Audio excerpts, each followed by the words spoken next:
Good evening, everyone. Welcome to Reclaiming My Life.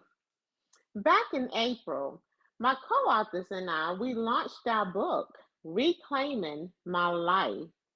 It is actually an Amazon's #1 bestseller. We've been so excited and we have truly been on the move with this book.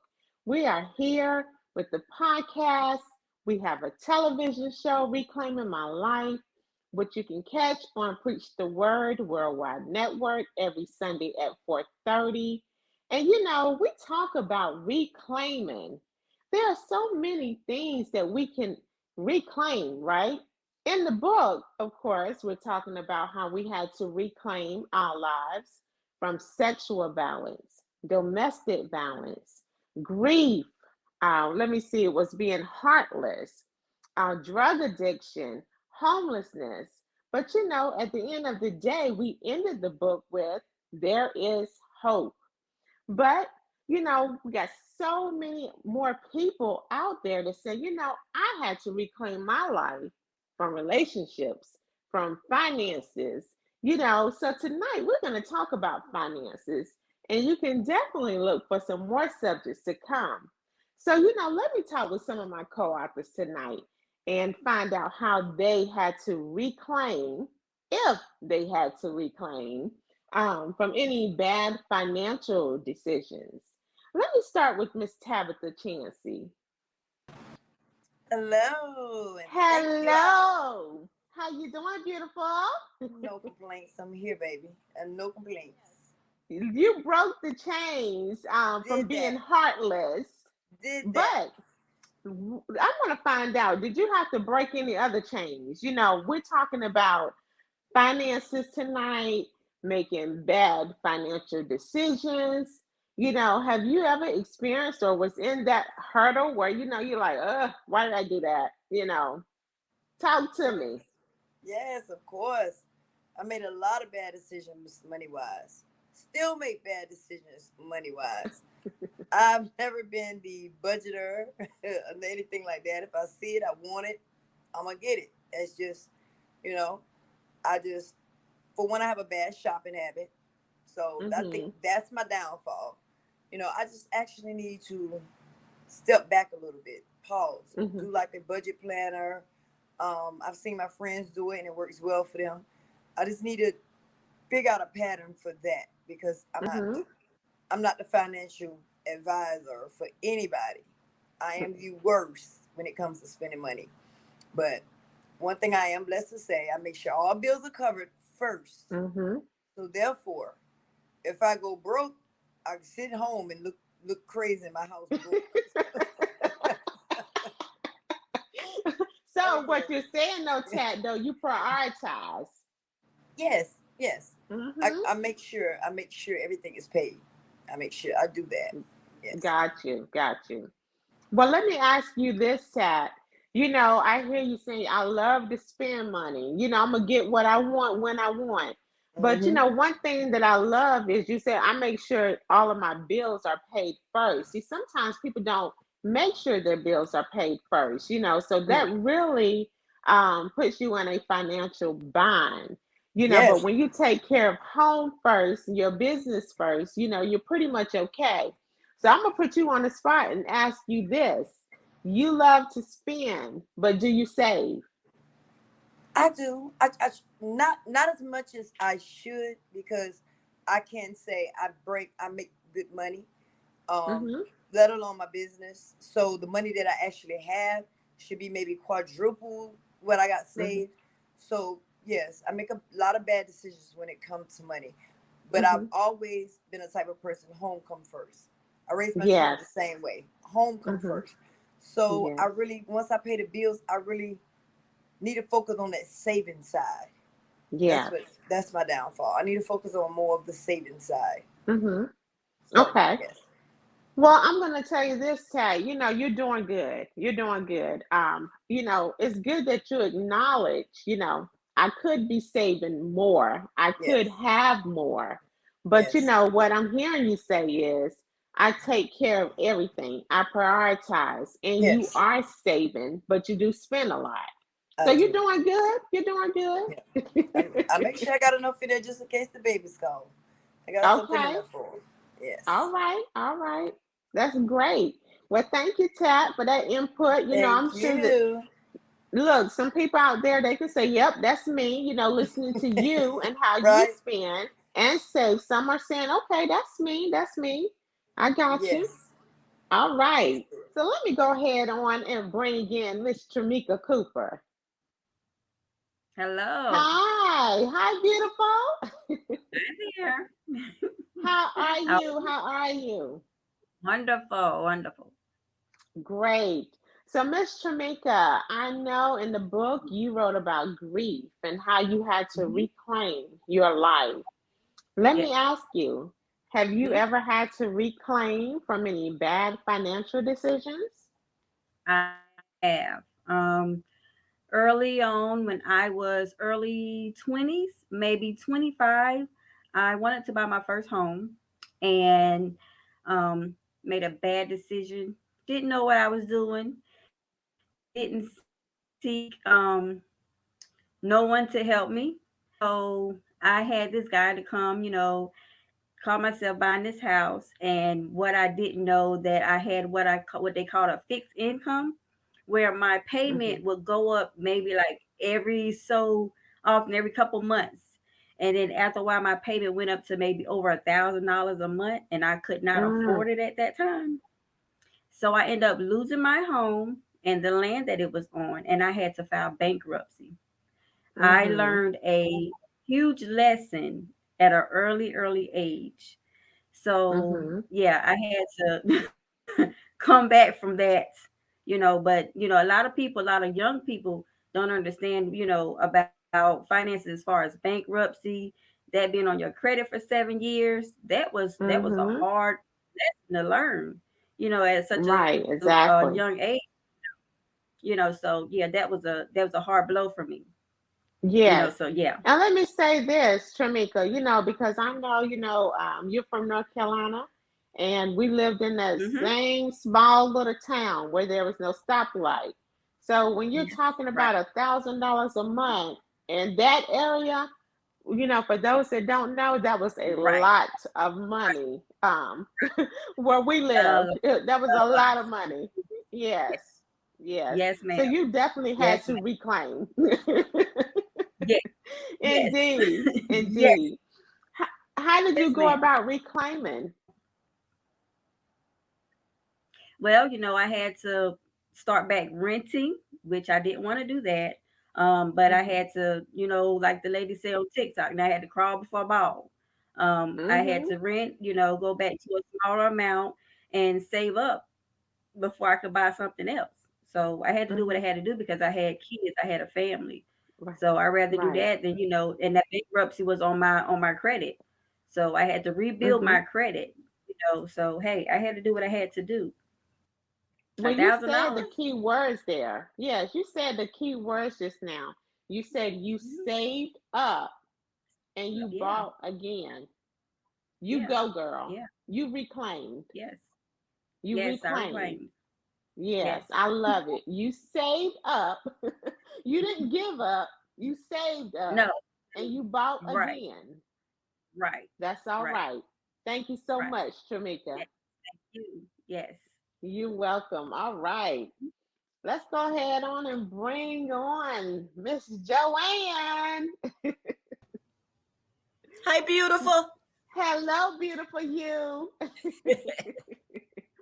Talk to us. Talk to us about these finances, Miss Joanne. All Look, right. let me say this now. You wrote about being homeless and how you had to reclaim.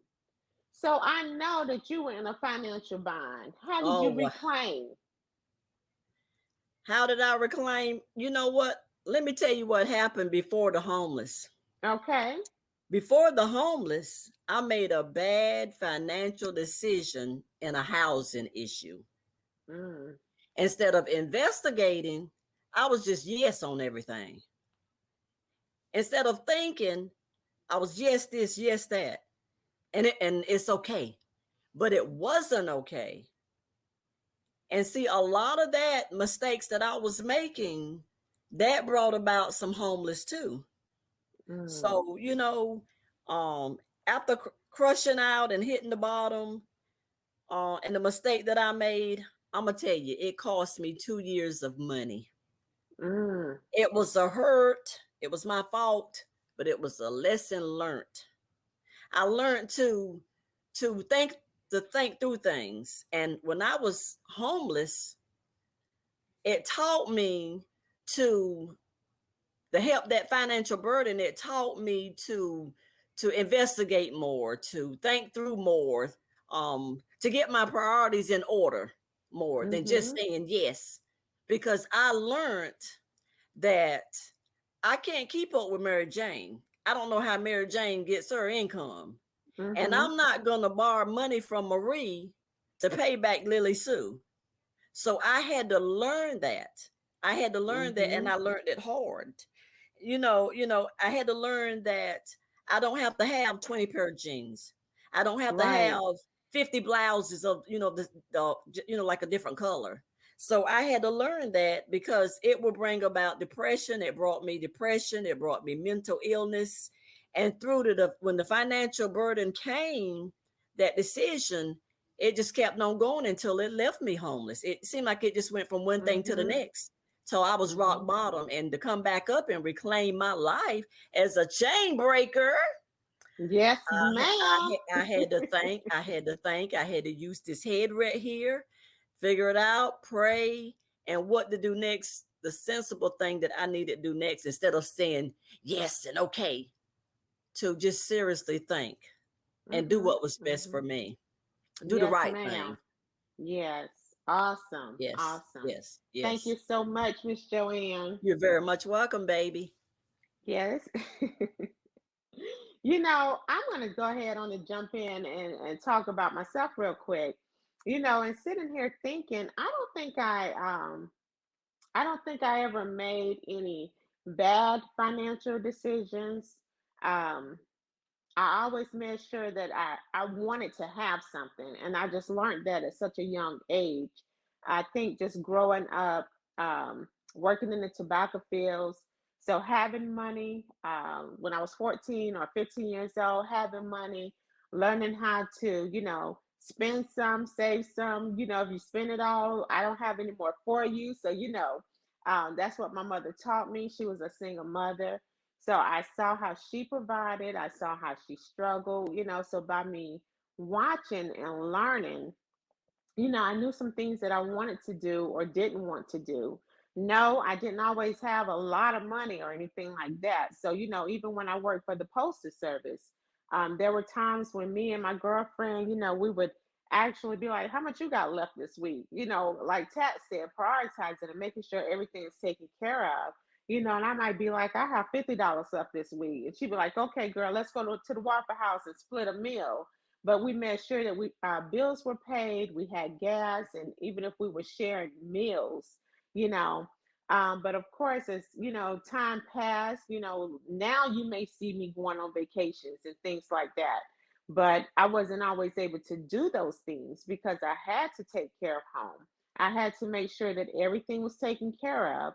And yes, if I only had $50 or $100 a week, I was happy.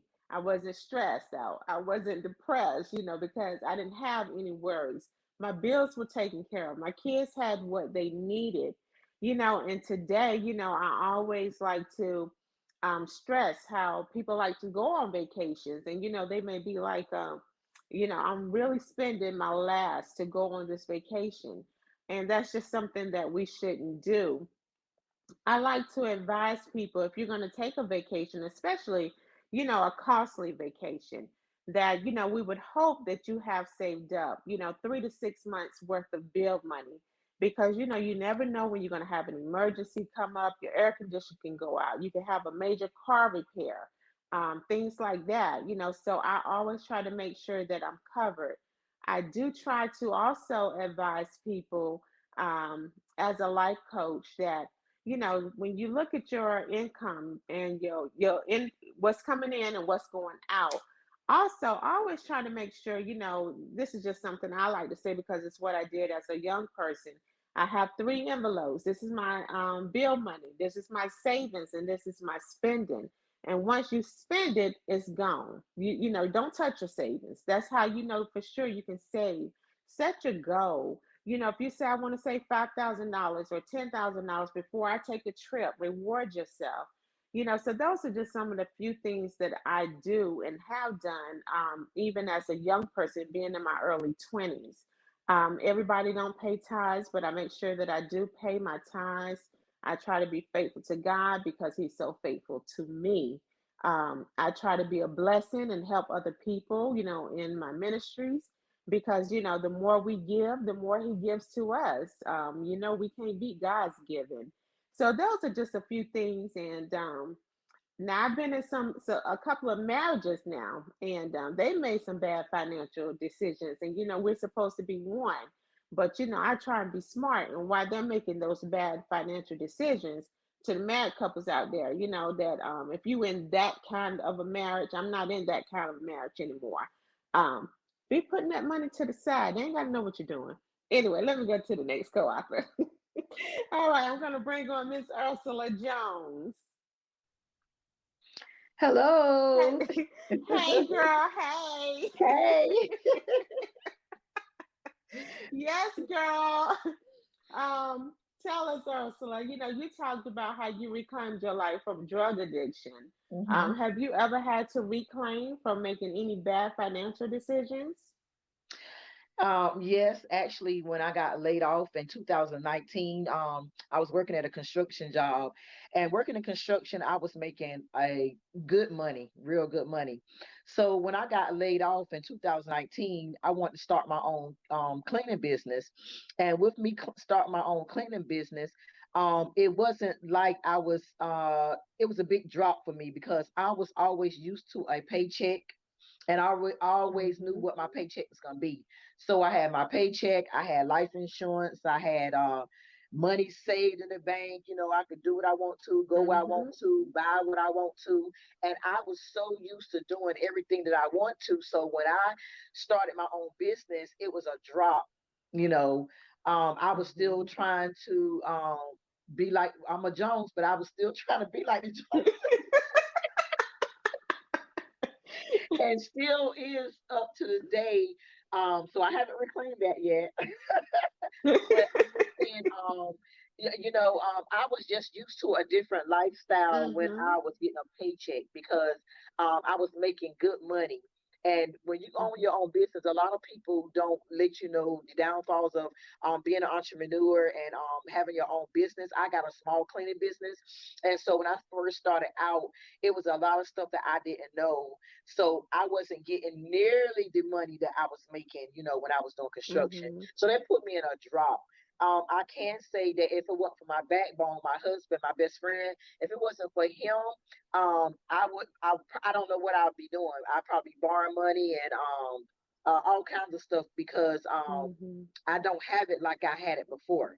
So that's what I was doing. Like it was hard for me to jump Mm-hmm. from working to owning my own business to get trying Mm-hmm. to get it back on, trying to get it on track.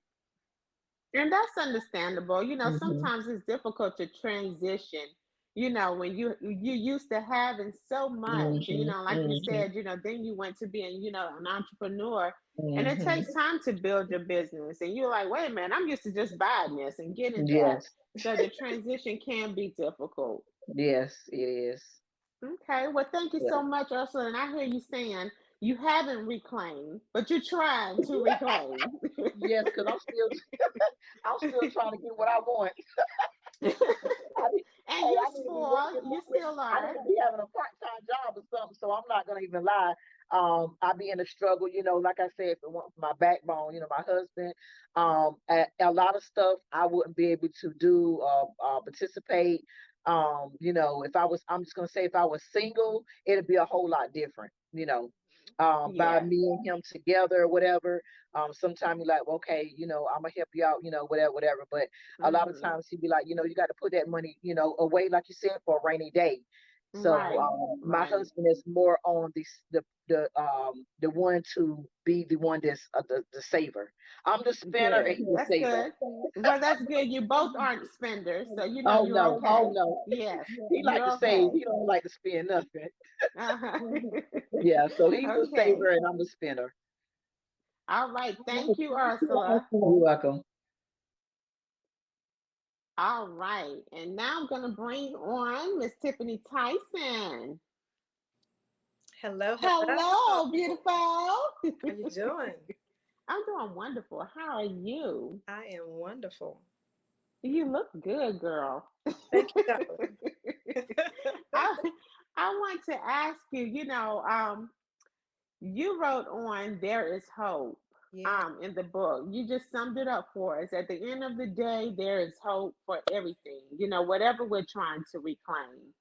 So, give us some hope, for the ones that are struggling, trying to reclaim from bad financial decisions, the ones that are going, struggling financially, all of that. Give us some hope this evening. All right. So, to have hope with finances, first of all, you have to think about what goals. What are you trying to do?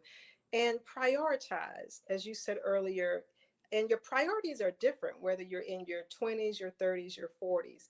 If you're in your 20s, you may be preparing to go off to college. If you're in your 30s, you may be preparing to buy your first home, or some people even try to buy their first home in their 20s. So you may not be able to go out and get that latte or go to Starbucks or go to that movie night. And so you have to think about what your priorities are.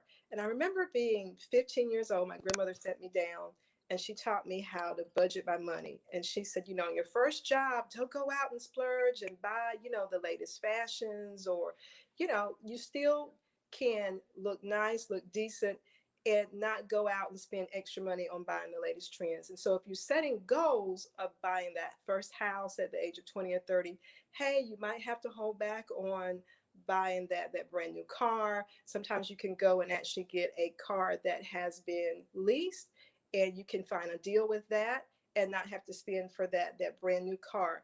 And one thing I want to talk about is the 50-30-20 rule. So 50% needs to go towards like your main necessities, what you need, like your housing, your insurance, your utility bills. You need lights on, right? You need to be able to eat.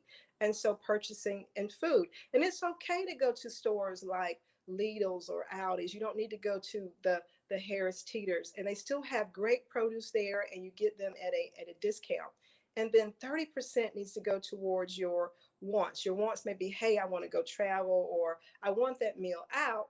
But again, you may need to scale back and say, hey, I'm going to forego going out this week because I know I want to save. I want to buy my first investment property, or I want to, go on this trip at the end of the year.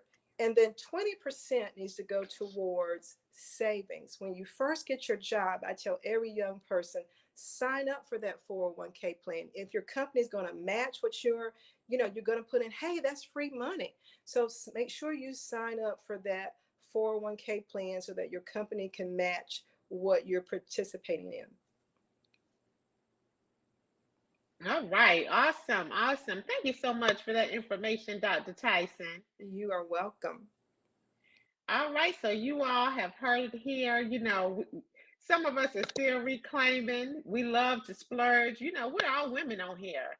But, if you are in a financial bind today or you're struggling and prioritizing, just know that there is hope and you can reclaim your life. Thank you so much for joining us this evening.